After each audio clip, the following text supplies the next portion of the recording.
Ladies and gentlemen, please give it up for the one and only Mr. DJ Qualls!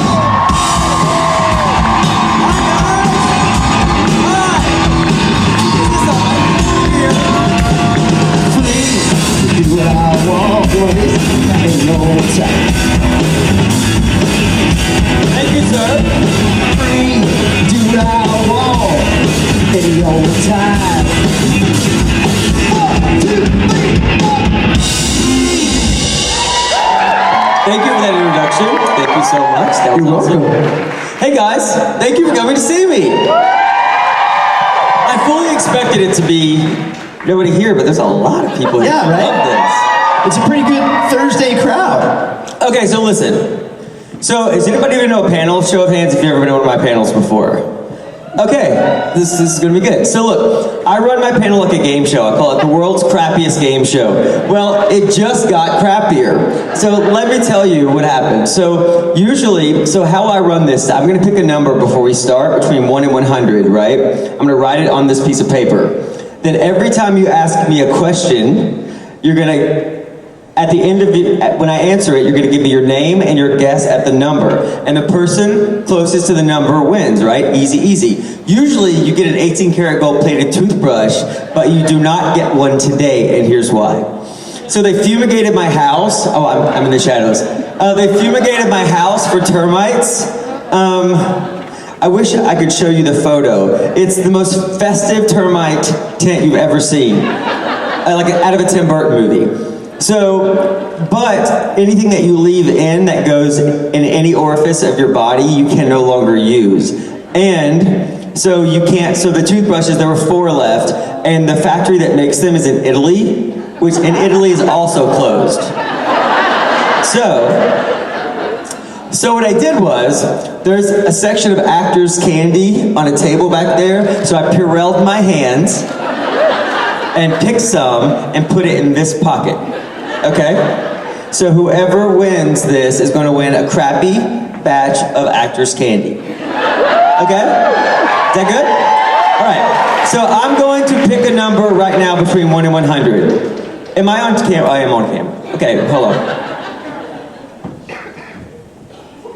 It's gonna be great. You'll love this. Watch. Okay. That's something that I should probably be touching. That's the point. Okay. Oh, I know. No, I'm not picking that one because I know what you guys will guess. I'm going to pick. I know what I'll do.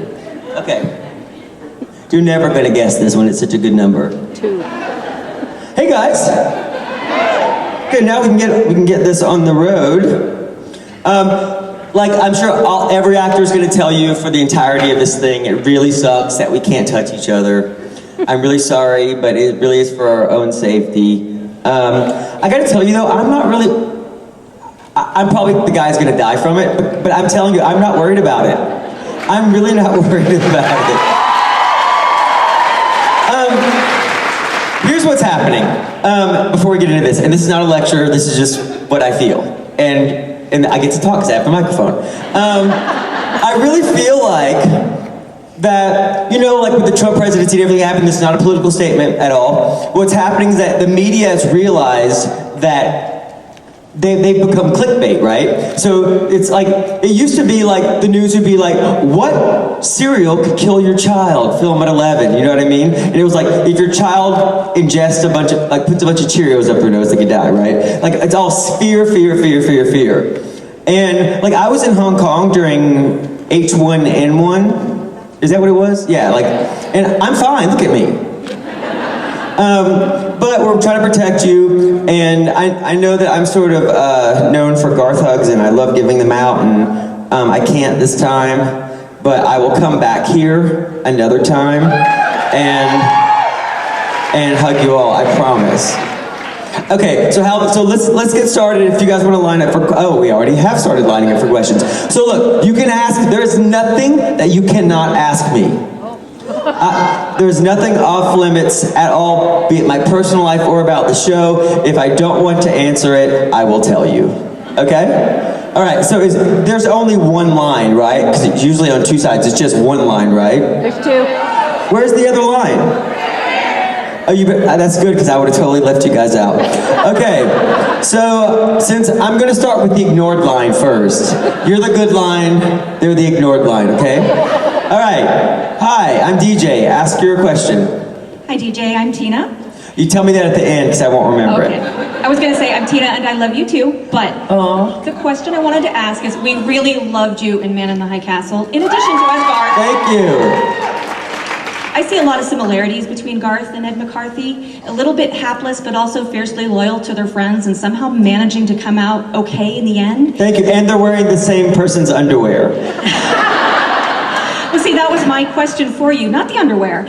But what did you see between those two characters, or are we just putting that on there because they're both played by you and you're awesome?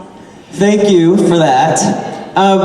Here's the there's certain similarities in a lot of my characters, except for like when I killed people on Criminal Minds, or when I recently killed a bunch of people on Creep Show, right? The similarity that I'm the Hollywood actor, right? Like I showed up and they were like. So how I got started, let me tell you. So I auditioned for a one-line part in the movie Road Trip, and thank you. I went down with a bunch of people into a high school gym in Atlanta, Georgia. I'm from Nashville, and the director, the line was $250. It was a one-line part, and so the director came out and pointed to each of the guys, and we all said $250, and then they came back out, and he was like, "So look, I want you to read for this bigger part that we're having a hard time casting." So I went home, came back the next day, and was terrible. Like, it was so much pressure. Like, my dream was right there, right? And I just couldn't do it. And I drove back, it's a 4-hour drive back to Nashville from Atlanta, or 3.5 hours. And it was summertime. I was driving a 92 Toyota Tercel. That was a salvage car. And so the air conditioning cut out, and I drove home in the heat, crying the entire way because I just like my dream was right there, right? But about 6 weeks later, I get a call and they offered me the job. But here's why they did. It wasn't because I was a good actor. I was standing in front of a window and my ears are so big and translucent, they glowed orange, and the director thought that was so funny, he wanted to put it on camera.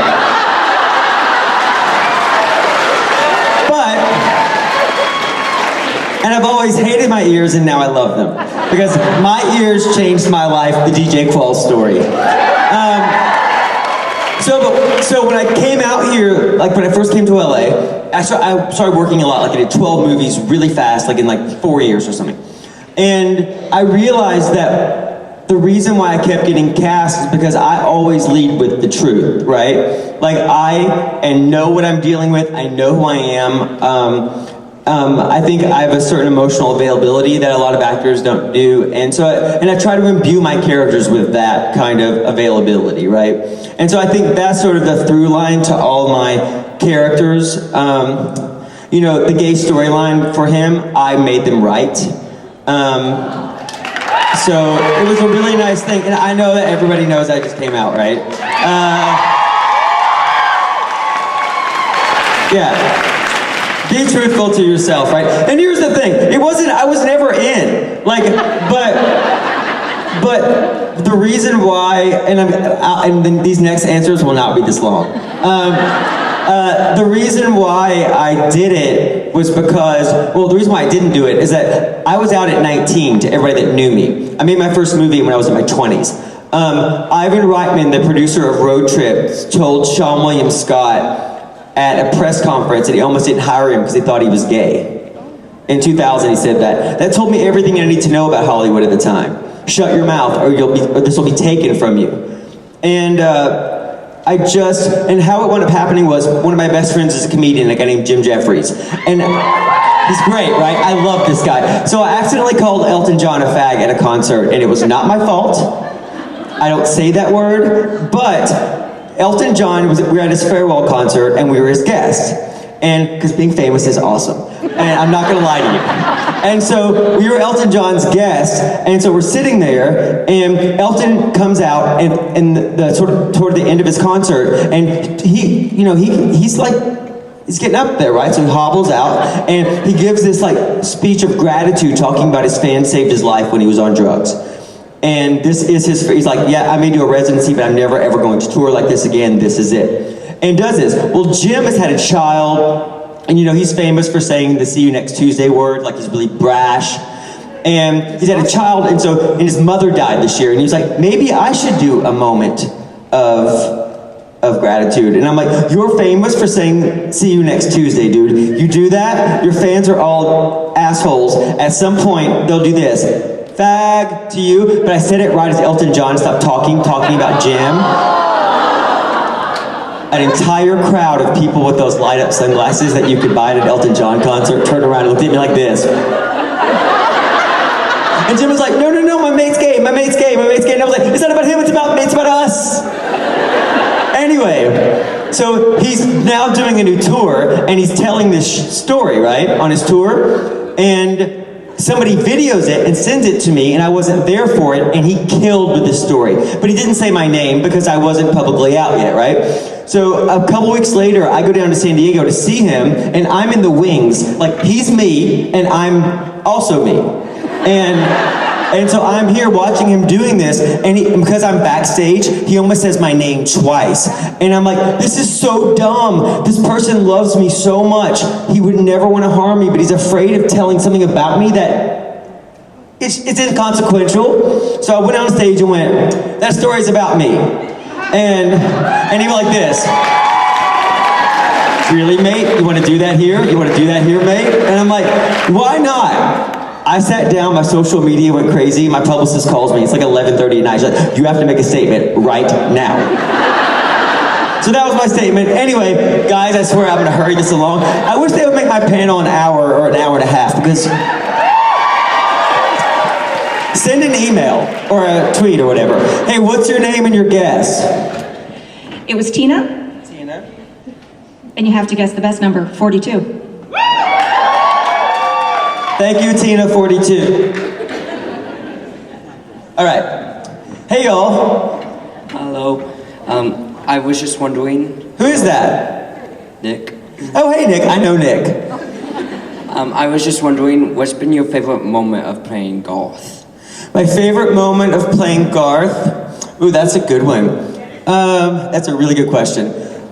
So many great moments. I think that, during Party on Garth, I think when he's sitting at the table with Dean, and Dean sort of goes in on him, and he gets really emotional and defends himself, like, that was, I think, a good stand-up moment for him. He's just so beautifully written, dude. Like, there's small moments. The first time when I lit that match and threw it into the grave to Garth, Jenny Greentree, that was a magical moment. The funniest thing was, I walked away from that, when the fire was blazing up behind me in slow motion, and Garth had a leather jacket, and I'm supposed to swing it over my shoulder, and it was so funny because it was supposed to be just this cool moment, no joke in it. And so, but this is how it wound up coming out.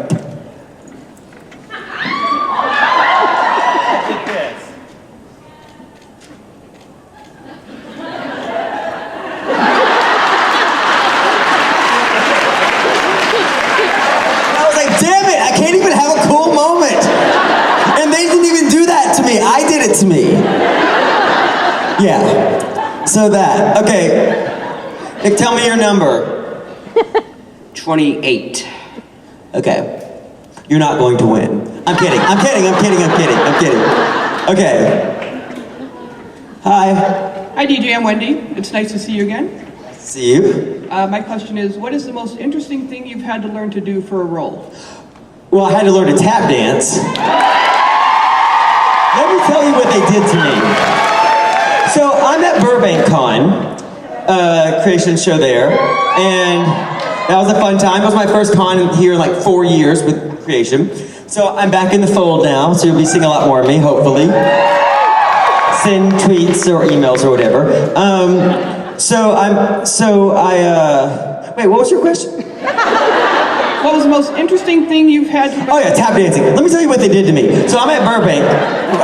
Right. So I'm at Burbank Con, and a producer comes up to me in the green room and casually says, "Can you dance?" And this is not I'm not gonna make this a theme and harp on this, but I grew up gay in the South. If I had added dancing to that, I would be dead in 10 minutes, right? I don't know how to dance. You know what I mean? No. So, anyway, so they're like, it's not gonna be a hard thing. We're gonna, you know, choreograph a little thing. You'll learn it. It'll be fine. I get there, and the people the assistant director was like, so this tap dancing thing, huh? I'm like, what? They showed me a video, and I'm like, you're out of your mind. They scheduled one rehearsal for it. I go there with Jensen. I get there an hour after he was there, and he's like, and I'm like, I hate you. Because, did you know that Jensen was a cheerleader? He was a cheerleader. So he knows how to do stuff like that. And also there's nothing that he kind of can't do, and it's also like, but he was right there. Like he had a little problems, but like, you know, the big, like, all that stuff, he already had down like within an hour. And so I'm just crapping myself, right? And my body doesn't do that. And also tap dancing is really hard. And so Jensen was my champion through this though. He was patient with me. He realized that we needed to rehearse every day or many more times. You know, I had a cane and I was in my room every night, like knocking down lamps and stuff like that, until we got it right. But he's just such a good man. And I've always said that, like, I know Jared a little better because we're drinking buddies at times, and I've just known him sort of longer. But I feel like my on-screen chemistry is better with Jensen. But that moment, I was just like, fell in love with Jensen Ackles. I really, really did. He's a good man. Okay, so I think that was a good answer to that question. All right, so what's your name and your number? Wendy, 72. All right. Okay. Hi. Hello. So I'm here with my sister on kind of like a family trip. So I was wondering, what is the wildest thing that has happened on a family trip? When I was 6 years old,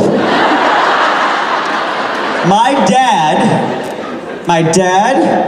my mother, and they were divorced at the time, got back together to take us on a trip, right? So it was me, my mother, who was married to another man at the time, and my parents hate each other.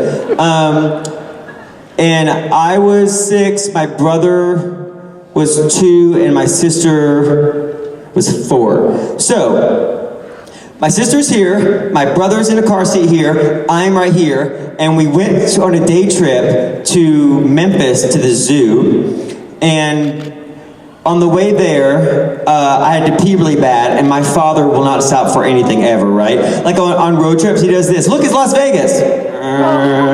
Like he does not like to stop. So, I had to pee really bad, and so when I was little, Coke bottles were 10 ounces long and slender and glass, and you would put 35 cents into a machine, open a little door, and pull out a glass bottle. Do you remember these? Right. So my dad, or no, it was my mother, my dad's driving, my mother hands me back, we have something called Sun Drop in the South, which is like, it's like Mountain Dew, but less redneck. Okay? And so, she hands me back one of those long 10-ounce bottles and tells me to pee in it. And at my grandfather's house, there was no heat, because I'm from the rural South, like in the middle of nowhere. No heat, so only one room was heated with a space heater. So in the winter when I was over there, everybody got a pee jug, right? But it's a gallon jug. The opening's that big, right? So she just pee in this. So as a little boy, not understanding any sort of physics, I put my penis I poked it into the top of the thing. Well, I probably peed for a second and the pressure built up. My penis pops out. I pee all over me and my brother in the car seat. I'm not joking. I was crying, they were yelling at me. And it's a day trip, so nobody brings clothes on a day trip. So I was wearing, back in the 80s, little boys would wear these short shorts and a matching tank top. They're called dolphin shorts. So I had on blue dolphin shorts with white trim around them and a tank top, with a white tank top, a blue tank top with a white trim, and smelled like piss the entire day.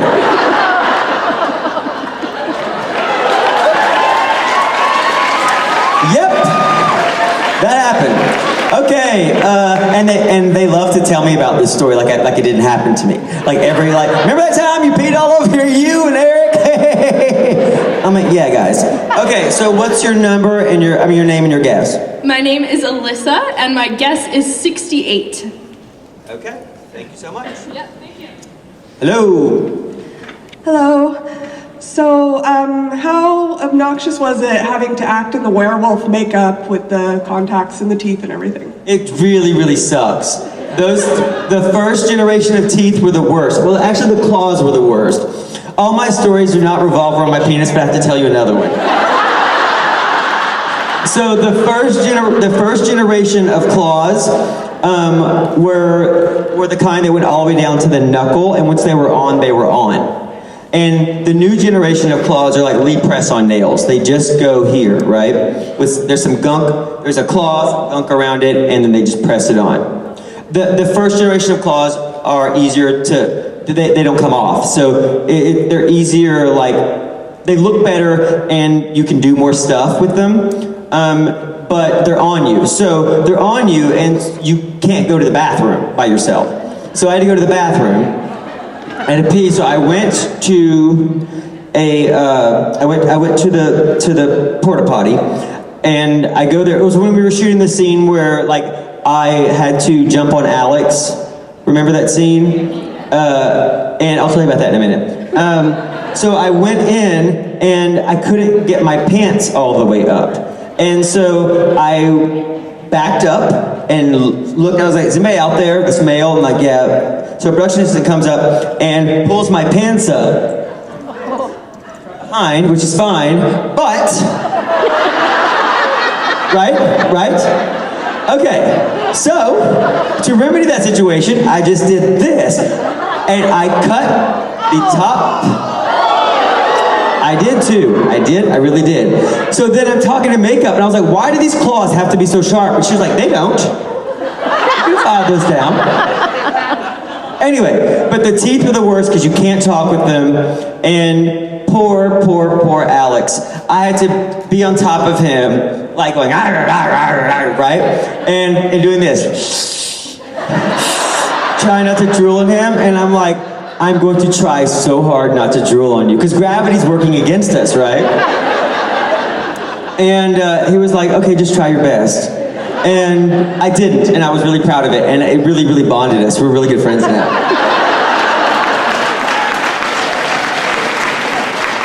Last penis story of the con, unless you come to my next panel. Okay, what's your guess? 15. And what's your name? Carrie. I bet that's not how you spell it. 15. All right, perfect. Thank you. Hi. So obviously Garth has become a very, very beloved character, and we're all super, super sad to see him go. And so I was wondering about what your opinions or how your feelings about having to say goodbye to Garth are. It was so sad. I was happy that. Hold on, I don't like my hair. I'm looking for a hat. I was really happy that Jared and Jensen weren't there on my last shot of the thing. But Supernatural's, obviously everybody tells you, is very much like a family. And I got all we're gonna miss you type of stuff happening. But I held it together, but in the van on the way home. I've been on this show since 2000 something. 8 years ago, I think. It's been 8 years. It was season 7, now it's season 15. And even though I haven't been crazy amount of episodes. I've been doing this whole time, right? And I know all these actors, and Ty lives with me in Los Angeles. Like, so I have this whole life from it. So it all just, you know, I have Vancouver from it. Like, and you know, I lived in Vancouver for 4 years with Man in the High Castle and all that. But I went there with friends because of this show. So endings are always, you know, they're always sad. Actors are like carnival people, right? Like, we roll into town, we do our job, they put away the tents, and then we go to the next place. But this has been such a part of all of our lives, and it's gone on for so long that it just really hit me hard. And I think that's what's happening a lot on set as people in their characters are like their last hurrah. They brought a lot of us back this year, just so we can say our goodbyes. And you know it's gonna happen, you know it's happening, but the finality of it, driving away, just really, really hit me hard, and I cried. I'm really going to miss it. But what a great thing, but what a great experience it's been. And you know, we'll do this, you know, probably until we're all old. And yeah, you know, we're not, and it will live on forever in reruns. And probably what will happen is you'll bring your grandchild here one day, and they'll only know us from the show, and they'll be like, who the hell are these old people? We came to see hot young people, where are they? And they're like, they're in here. All right, so what's your name and your guess? My name is Elena, and my guess is 29. Perfect, thank you. Oh wait, does anybody else guess that? Nope. Okay. Hi. Hi. I have this theory that what your favorite pizza order is says a lot about who you are as a person. Oh no. What is your pizza order? It depends. Sometimes I just want the classic pepperoni, green peppers, and maybe some onions. But sometimes I like artichokes and broccoli. It's called Kids Delight. It's a pizza that they make in Nashville, this local pizza place called Pizza Perfect, and it's just covered in artichokes and broccoli, and they call it Kids Delight, like the irony of it. What does that mean? Does that mean it means that I'm boring, and you could probably overpower me on a date? Is that what that means? Oh, I think it says that you're a very creative person. That's not a usual pizza. I hope so. What's your name and your guess? I'm Katie, and let's go 82. Katie 82. Perfect. Thank you, Katie 82. Hi. Hello.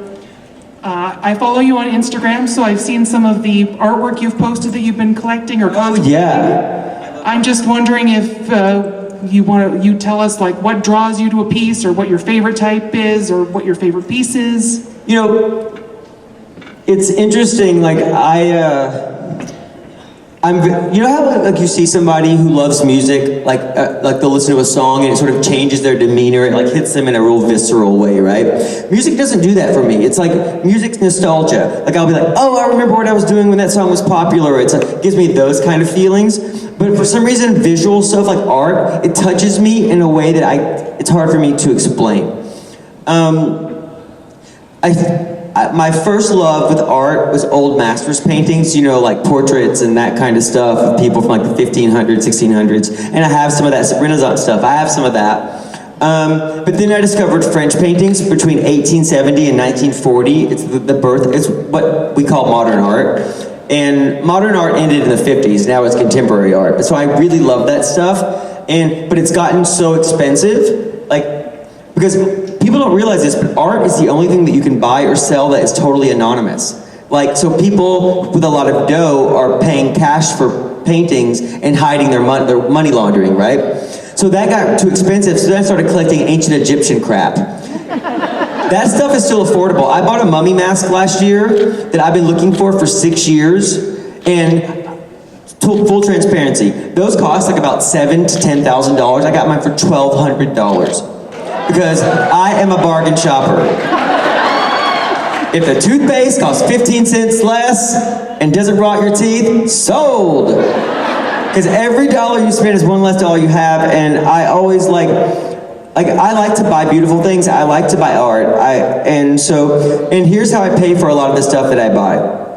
My friend will ask me to go out with them for an evening, and I'm not going out for the evening. So I get my notes section of my phone out and I give myself $50. Like, you just save $50 and a hangover, which should be worth $75, but I only give myself $50. So I do that, or like I will budget my money to spend on groceries for the week and then look at how much I spent going out the week before that and whatever the difference is that I'll buy. You know what I mean?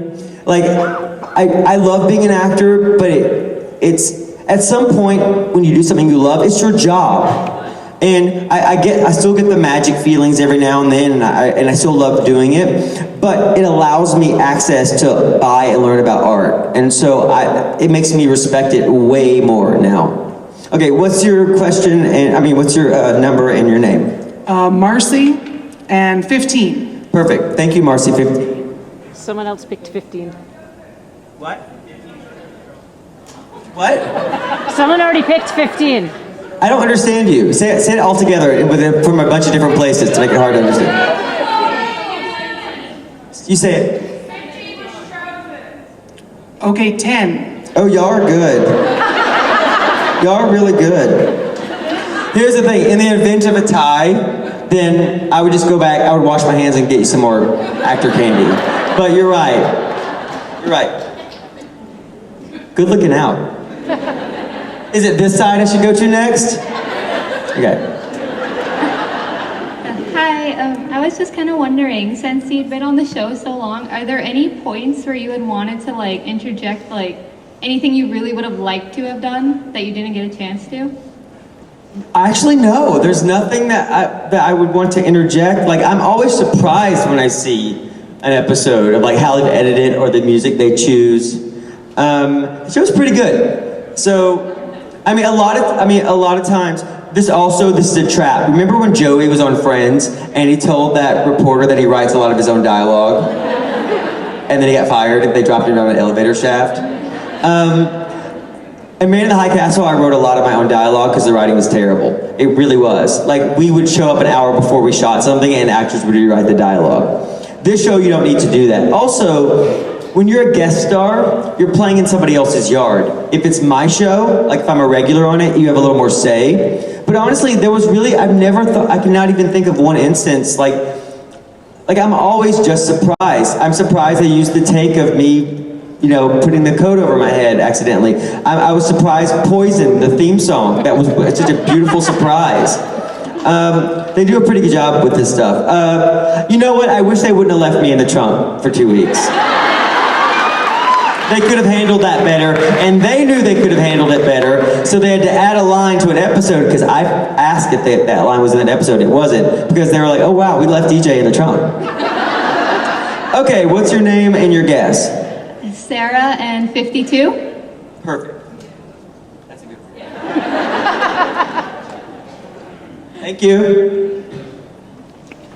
Hi. I wanted to ask you, since you were talking about art, what's your favorite art gallery that you visited? Well, gallery culture I hate, where they're selling other people's works, but museums, gallery culture is mean because they take a painting they bought for $1,500 and charge $5,000 for it, and then charge a commission to the actor of the, you know what I mean? It's gross, I don't like it. And also they make you feel stupid when you go in there.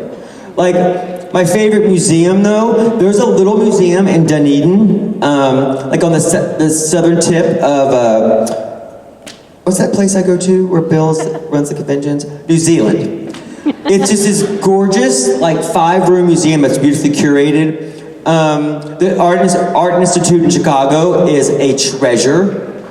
The Getty Center in Los Angeles, it's free. It's $20 to park, but just load a bunch of people into your car. And it's a free museum with it's world-class art for free, and the tram ride up there is pretty great. There's just so many great little museums. The Met in New York, but as far as bang for buck and it not costing you, I'm really conscious about taking My friends made me go to Universal Studios this year. You have to take out a home equity loan to take your children there. It is so expensive. So we go there when school's already back, and my friend's like, we don't need line jump passes, right? So we pay our $150 or whatever it costs for each of us to get in, and we live like 2 miles from there. And so we go there, and the line to ride Harry Potter was an hour and a half. So I understand what parents all over the world have done there. You go to the nearest line jump ticket and place and do this. Here's an extra $150 a ticket, because I'm not waiting in line to ride a Harry Potter ride. That ride is awesome, by the way. And that day, because you can only skip the line once, I think, with each ride, which is also a ripoff. But their line jump scanner thing was broken, and we rode it 12 times. If you lean forward all the way past the little barriers, you feel like you're flying. It's really cool. I don't even know if I answered your question. Really, this is just a facade for me to tell what I want to tell. What's your name and your number? April. Okay. 01. 01? Okay, perfect. Okay, perfect. So my glasses are for distance, and I can't see them close up. I'm supposed to have bifocals, but I refuse. I'm too young for that. But I only have 2 gray hairs. Hi. I was wondering what your thoughts were when Garth became a werewolf. Like, how'd you feel about it? I was mad when Garth became a werewolf. They told me this. Let me tell you this. So they told me this. I'm sitting on the curb in front of a place called Uva Wine Bar on Seymour and Smythe in downtown Vancouver. And I'm there to visit a friend. And we are day drinking, and I get a call from Adam Glass, and he's like, "So look, we're gonna make Garth a werewolf." And I'm like, "No, I don't want to do that. I like hunting." They were right. He should have been a werewolf. But I was upset. Like, I thought that the only way for me to come back to the show was if my wife died. You know what I mean? Because he retired but they found a really good way for us to do it. But shooting that scene where we had to eat those cow hearts in sharp teeth, they're made of gelatin, and they're impossible to chew, impossible to swallow. So it's gelatin, and there's some sort of salty substance on the outside so it doesn't stick to the mold. So we have these cow hearts that are about that big, that are covered in stage blood, edible stage blood, and there's nowhere to spit. We're talking to each other. And it looks so dumb on camera when you see people doing this. Like there's at dinner, just smiling at each other and moving food around the plate. So you go for it. We were all green by the end of that scene. So we started dipping the bread. This is desperate times, right? We were dipping bread just into the blood and eating it toward the end. So we were all, not great. So I wasn't pleased about it. They did the right thing, I think. Because we got to see. I think it was really good for Dean, because Dean gets to, he has a monster that he loves, right? And so how can you, and it's sort of a metaphor for anything. It's like, if you're different in society, it's really hard, you may think that you don't like that thing or somebody's prejudiced against that kind of person until you realize you got one living in your house that you've loved this whole time, right? So I think that was kind of a cool thing that we sort of found from that. So, what's your name and your number? Emma, and 32. Thank you.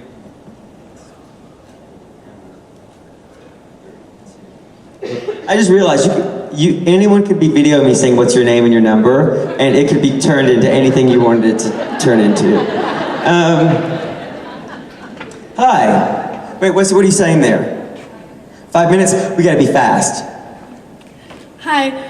So my question is, when you first met Dean, like when your first appearance on the show came, when he popped up in the diner or the restaurant, you said, "I thought you'd be taller," and then the newest episode that you were in with your wife, when you guys all three were standing outside, you looked really, really tall, and like same height or taller than Jensen. So I was wondering how exactly how tall are you, or are you actually taller than Jensen? I'm 6'1", but because of my proportions, I look taller on camera. Although the number one thing I hear from people in real life is I thought you were shorter.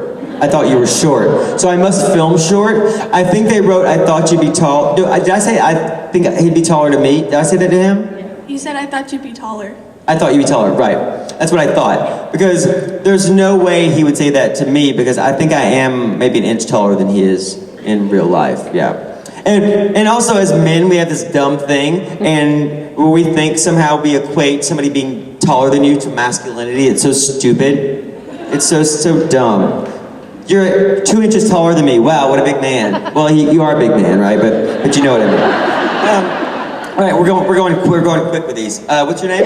Soraya, and my number is 65. Soraya, I'm gonna guess your name spelling. So, and what's your number? 65. 65. Okay, gotcha. Spin a motor. Watch. How much time do I have? 5 minutes. I'm gonna give myself 5 minutes. Okay. Hi. My question is, in the most recent arc where you were in with your family and you came back and did dentistry, was there like any funny stories of like having the kids and J2 together on set? Did they get into any shenanigans with Those babies are better actors than any of us. They were on it. They did not cry. That little girl is like, you ever see that movie Children of the Corn, where the children are just like, she is a Children of the Corn actress. Like, she just, on her mark, knows her lines, like, I won't say robotic, but like robotic. This little girl was on it. Okay, so nothing bad happened. Yeah, they were really good. You know they say don't work with children and animals? All those kids were great. The animals were us. So what's your, Courtney and 7. Courtney 7, okay. Perfect. Hi. Hey, what's your favorite genre of movie or television show to act in and why? Ooh, I like the scary stuff. Like when I get to chop people up pretty good on this episode of Creep Show I did recently. Like they're so satisfying to take 2 watermelons and put wigs on them and fill them with blood and take a sledgehammer and just go at them. It was just so wonderful. You have one take to do that because it completely, blood was everywhere. And Greg Nicotero, he's the guy who directs The Walking Dead, and he directed my episode, and he's Greg More Blood Nicotero. It's just blood for comedic effect. It was just, I love doing that dark stuff. Okay, so what's your name and your number? Melissa and 99. Okay, how many? Do I have somebody who's telling me how much longer I have? It's 5 minutes, right? Okay. My question was, since the show is ending, do you have anything coming up that you can tell us to look out for to see you in? No, because here's what's happening. So, I'm at a certain point in my life, age-wise, where everybody's gotten married, moved on, had children, and I've spent my entire career traveling. So I'm only going to do a TV show that shoots in Los Angeles or in Vancouver. So right now it's pilot season, and I just tested for something yesterday, so I should find out pretty soon. Thanks. It shoots in LA. It's a really funny thing for ABC, and if I got it, fine. No, but this is, what am I talking about? I just opened a production company. We just sold a script. I'm producing a movie that I'm not in. It's about a guy with a big arm. It's called Big Arm. But it's really, really good. It was written for me 12 years ago, but I'm too old to do it now. So I'm going to see it made. And it's really cool. Somebody gave us $1 million. Can you believe they did that? It's not enough, but somebody gave us $1 million. Oh wait, what's your name and your number? Okay, and I think you're the end because look. Okay. My name is Rose, and my number is 83. Rose. Good news and bad news. The good news is, I love you. The bad news is you did not win. Okay, here's who won. The very first guess. Hold on. The number was 39. I think the closest guess was 42. Right? Tina, you won. You won a pocket full of sanitized actor candy. Come up and claim your prize.